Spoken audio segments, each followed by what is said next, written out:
പുതിയൊരു വീഡിയോയിലേക്ക് എല്ലാവർക്കും സ്വാഗതം. ഇന്ന് ഒരുങ്ങി കെട്ടിയിട്ട് എങ്ങോട്ടാന്ന് വെച്ച് കഴിഞ്ഞാൽ ഇന്നലെ PSC എക്സാം ആട്ടാ. കുളിച്ച് കുറിയെല്ലാം തൊട്ടിട്ട് ഭക്തിക്കൊന്നും ഒരു കുറവുമില്ല. അങ്ങനെ രാവിലെ തന്നെ നമ്മൾ ഇറങ്ങാൻ പോവാണ്. പിന്നെ എവിടെ പോവാന്ന് വെച്ചാൽ നമുക്ക് ഒരുക്കത്തിനൊന്നും ഒരു കുറവും വരുത്തേണ്ട കാര്യമില്ല അല്ലേ?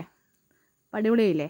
അപ്പം അങ്ങനെ സെറ്റായി നേരെ ചെറുപുഴയിലേക്ക് ഞാൻ രാവിലെ പോയി. അവിടെ നിന്ന് ഞാൻ ഹോൾ ടിക്കറ്റ് ഒക്കെ എടുക്കേണ്ടതുകൊണ്ട് രാവിലെ അങ്ങോട്ട് പോയി. അവിടെ എത്തിയിട്ടാകുമ്പോൾ പിന്നെ അടുത്ത ബസ്സിന് നേരെ കയറി പയ്യന്നൂർ കോത്തായിമുക്കിൽ ഇറങ്ങി. അവിടെ ഇറങ്ങുമ്പോഴത്തേക്കും എനിക്ക് എൻ്റെ കൂടെ വേറെ ചേച്ചി ഉണ്ടാട്ടാ. വിശപ്പ് തോന്നിയിട്ട് ചായയും ഒരു കടിയും കഴിച്ചു. അവിടെ നിന്ന് അടുത്ത ബസ്സിന് കയറി നേരെ സ്കൂളിലേക്ക്, കരിവള്ളൂർ സ്കൂളിലായിരുന്നു സെൻറ്റർ. അപ്പം അങ്ങോട്ടേക്ക് പോവാണ്. നല്ല ഇപ്പം എന്താ നല്ല റോഡ് കാര്യങ്ങളൊക്കെ ആയതുകൊണ്ട് അടിപൊളി സ്ഥലമൊക്കെ കാണാൻ വേണ്ടിയിട്ട്. പിന്നെ ഒന്നും മനസ്സിലാവുന്നില്ല എന്ന് മാത്രം.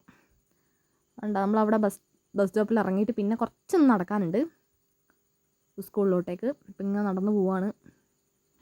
പിന്നെ എന്താണെന്നല്ല, എൻ്റെ ഫോൺ മെമ്മറി ഇപ്പോൾ ഫുള്ളായതുകൊണ്ട് കുറേയൊന്നും വീഡിയോസ് എടുത്ത് വെക്കാൻ പറ്റാത്ത അവസ്ഥയാണ്. കഷ്ണമായിട്ട് എടുത്തിട്ട് ഞാൻ എങ്ങനെയോ ഒപ്പിച്ച് വെച്ച്.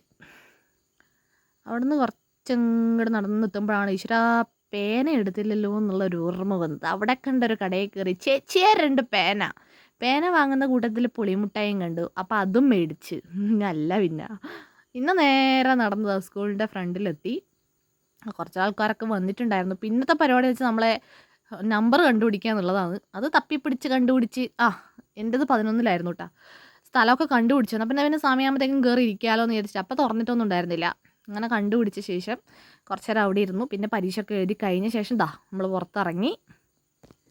എക്സാമൊക്കെ എങ്ങനെ ഉണ്ടെന്ന് ചോദിച്ചു കഴിഞ്ഞാൽ ഞാൻ പാതേ ദൈവം പാതേ അങ്ങനെ പറയാൻ പറ്റുള്ളൂ. കുറച്ച് ടഫായിരുന്നു കേട്ടോ. അവിടെ നിന്ന് നേരെ ഇറങ്ങി ഞാൻ ചേച്ചിയോട് പറഞ്ഞു എനിക്ക് വിശക്കാൻ തുടങ്ങി. സമയം 3:30-4 മണിയാവാനായി. അപ്പോൾ പറഞ്ഞു നമ്മൾ കൈരളിയിൽ പോവാം. കൈരളിയിൽ പോയിട്ട് ഹാഫ് ബിരിയാണി രണ്ടാളും കഴിച്ചു. വിശപ്പൊക്കെ അടക്കിയ ശേഷം പിള്ളേർക്ക് 2 സാധനം മേടിക്കാനുണ്ടായിരുന്നു. ബുക്ക് സ്റ്റാളിലും കയറി.